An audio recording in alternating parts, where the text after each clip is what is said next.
Good morning, Director Scoggin. I think it's 1 minute before 11. Auditor Racinas. Morning, Governor. We're still waiting for a few more board members. Okay.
Hey,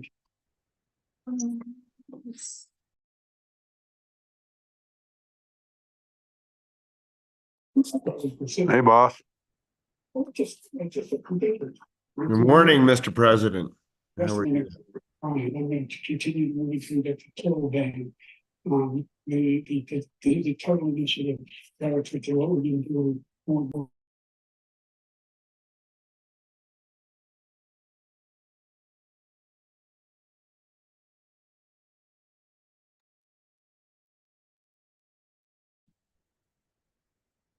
Do we know if the treasurer is going to join us? Governor, I just had Courtney check in with his executive assistant, and as far as she knows, he's supposed to be joining. It's my understanding that they're going to also check with the secretary and with the superintendent. I think everybody was intending to be on the call. I'm not sure what the delay is. Okay.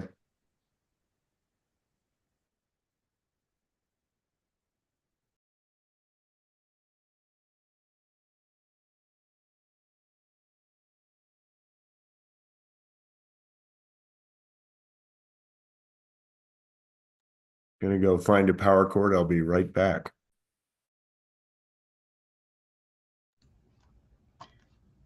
Director Scoggin, for what it's worth, for the first time ever, the Zoom meeting link went to my spam twice. And I've never had that happen before. I've had that problem a couple times. I think they may have tweaked some settings to maybe get rid of some actual spam. So I wonder if that's an issue. That could be. Courtney was going to check on that as well, because I had the same problem, and it was funny because I had to update my Zoom, and all of a sudden my name was misspelled too on the screen, and I'm like, well, that's weird. I'm pretty sure I've always spelled my name correctly.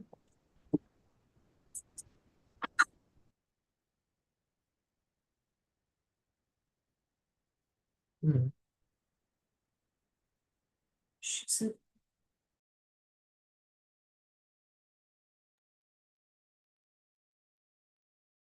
Good morning, Director. I reached out to Kurt. I've not heard back yet. Courtney just said that apparently he should be on momentarily, so hopefully he can. Looks like the superintendent is joining us now.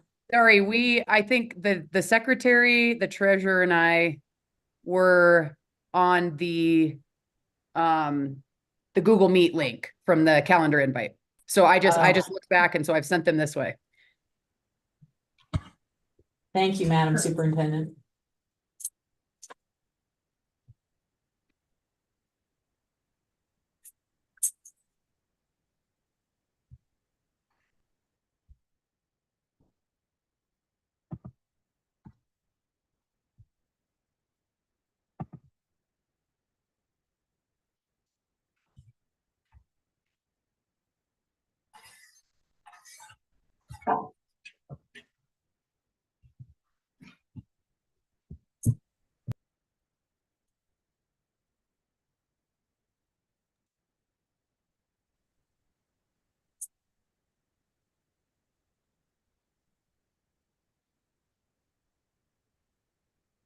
Matt, do you think the treasurer will be on here quickly or?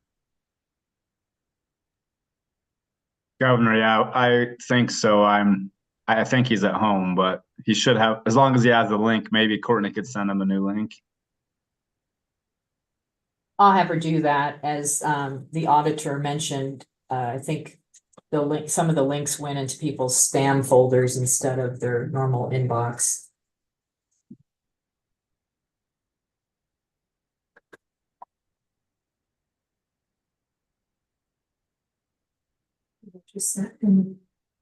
Courtney just sent him a new link, so hopefully he'll get on.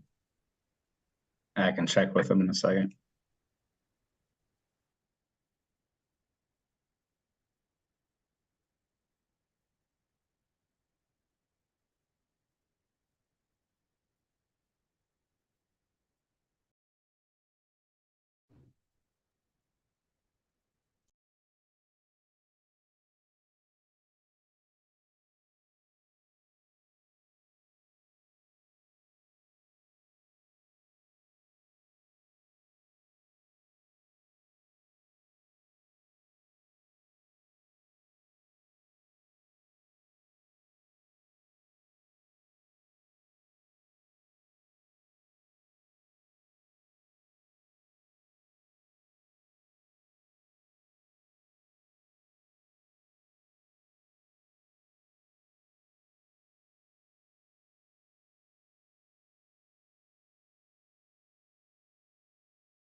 There we are. Well, very good, Madam Director. I believe we have a full quorum. And so, Yes, thank you. Thank you, Governor. This meeting has been publicly noticed as a special meeting for the State Loan and Investment Board. There is one agenda item for the board to consider today. That matter is on your agenda as K1, which is to consider approving Amendment 1 to the professional services contract among the Wyoming State Loan and Investment Board, the Wyoming State Treasurer's Office, and RBK. Essentially, the original contract between the three parties was a product of a request for proposals back in 2020. That contract is set to expire on June 30th of 2024. So just in a couple of days here, we're getting to the end of the biennium. Unfortunately, OSLI has not fully been able to navigate the RFP process for another investment consulting RFP. We haven't been able to do that process fully, so we need some extra time to do that. So what we're doing is we're asking the board to approve Amendment 1 to the contract with RBK. Amendment 1 was attached to your board matter. And essentially what Amendment 1 does is it extends the term for 6 months through the end of December of 2024. It increases the maximum amount of total payments allowed under the contract. And it sets the payment amount for the services that will be rendered by RBK during the extension period and does some other administrative updates, I think, to RBK's address. So that's what we're asking the board to do today, is to approve Amendment 1. And along with that, obviously direct OSLI to continue to navigate the RFP process so that the board is able to find or to receive proposals from qualified firms to provide them with, consulting services necessary for them to continue their role in oversight of the state fund investment and their other statutory duties. Thank you. Is there any discussion? Yeah, Mr. Chairman, I have a question really quick. Sure. Mr. Chairman, I want to understand a little bit, is the payment, is the payment terms, I understand the maximum amount of the contract is going up, but are the payment terms changing in any way upwardly? In terms of how they would be paid if the original contract had 6 months from now in the expiration? Mr. Chairman, I would defer that question to Charles Gray or the treasurer. I was not involved in the Amendment 1 negotiations, so perhaps somebody in the treasurer's office could shed some light on that, or perhaps Ms. Monger. I know Mr. Peters was also involved in some of those discussions. Mr. Secretary, it's my understanding that the payments aren't actually going up. We've restricted the number of services after negotiation with Betsy specifically and directly with Josh Keevan. So the maximum amount that will be charged for the 6 months is the $50,000 figure represented in there. Yeah, and Mr. Secretary, just a little context. When I was treasurer, we had sought to, there's a little bit of history as to why it was kind of a overall consulting contract between the treasurer's office and then the statutory requirements for a certified investment advisor, or however the term is in the statute, to render quarterly accountings, I guess, for the board's benefit.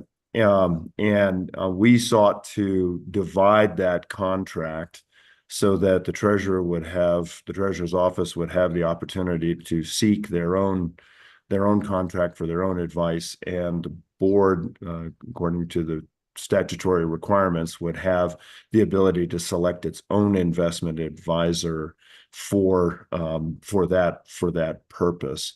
So this is the first iteration of that. And that's why it's a little bit awkward here. I think the treasurer's office has been able to move forward on theirs. This caught us a little bit unawares, and so this will allow us to go out for a full RFP. Is that Treasurer Meyer? Is that? Yeah, we just stripped out the statutory requirements of the Office of State Lands, and there's 3 that are enumerated, and then had a catch-all in some language that was other statutory requirements, and also provides enough wiggle room in there that if it's the Office of State Lands, I guess, desire to have some, I guess it'd be education or explanation, I think is the word that we used, of the statutory duties and the reports that you get. So, and the major reports are on all just three areas of the statutes. I don't have those in front of me, Secretary, but we do the asset allocation and the performance review, and those are the 2 big ones that the board does. So you'll have the opportunity to look at other qualified advisors. I think the qualification in that will be somewhere on an advisory form somewhere. I think it was 500 billion is where it's at now, as far as and I believe we that Betsy had went through on a website, and I think that would give us the top 13 advisors in the country, to pick from. So there should be plenty of people that could opt in to I guess do the board's stuff, and then the board will get to be able to kind of customize the reports that would be more just to their needs. The treasurer's office is going to get a lot of those reports, or on performance anyway, and different things. But that it just it kind of bifurcates the board and the treasurer's office in this one manner.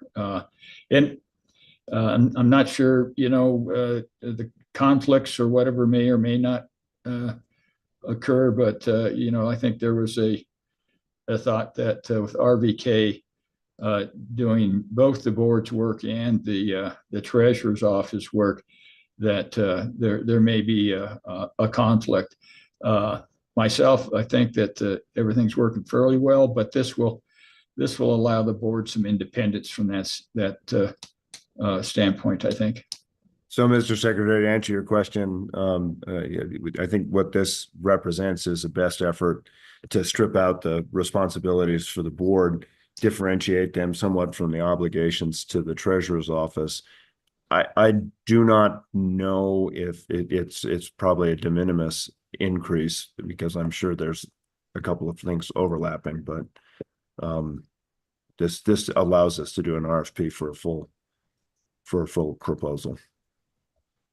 Mr. Chairman, that leads to my next question, which is what's going to be the process on this RFP? I mean, I'd like to understand who's going to be scoring it. Are there going to be scorers at the Office of State Lands, and then they're going to have sort of their recommendation for us? I mean, in getting to the bifurcation, I mean, it probably the scorers maybe should not be in the treasurer's office. I mean, I'm just trying to, if that is the intent of trying to build out a separate expertise, what's the plan for taking this from T to green, and who's going to score? Is that recommendation going to be sort of a fait accompli to the board, or are we going to just be able to evaluate them after the initial scoring? Are we going to score? How is that going to work? So, Mr. Secretary, and with apologies to the director, you can weigh in on this as you want, but I think only Auditor Racinas and I have been through this process before.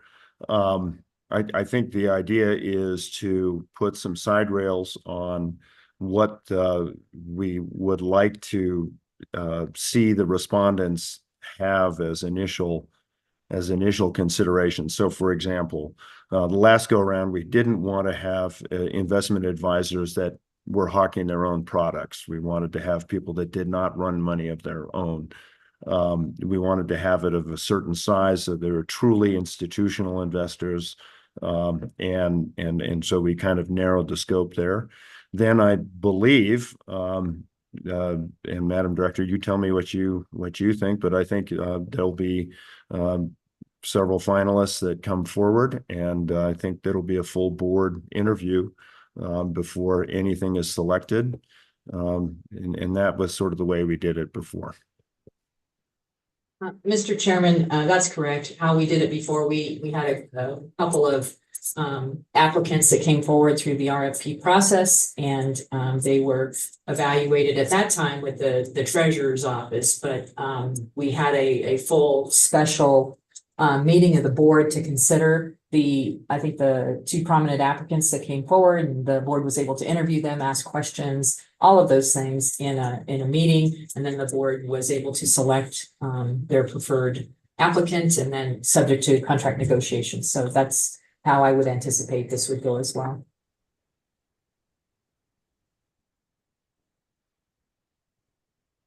All right, further questions? If there are none, I would entertain a motion. I would move the motion on the director's recs, Mr. Chairman. Thank you, Mr. Treasurer. Is there support? Second. Thank you, Auditor. Any further discussion? Hearing none, all in favor signify by saying aye. Aye. Motion carries. Great. So this Thank was you. a special meeting, not an executive meeting, right? Correct. Okay, good. This was a special meeting. It's all being live streamed for those who are interested. So we will get going to get the signatures on the Amendment 1 and get this in place so that we can continue on without any lapse in service to the board. And that concludes the agenda for today's meeting. All right, thank you. I would entertain a motion to adjourn. So moved, Mr. Chairman. Thank you, Madam Auditor. Is there a second? Second. It's been seconded by the superintendent. All in favor signify by saying aye. Aye. I Thank you. I think we are adjourned. Have a wonderful weekend. And I hope none of you get what I've got. So. Yeah. Okay, Feel thank better. you. Happy Feel better. Right. Bye. Thanks. Bye-bye.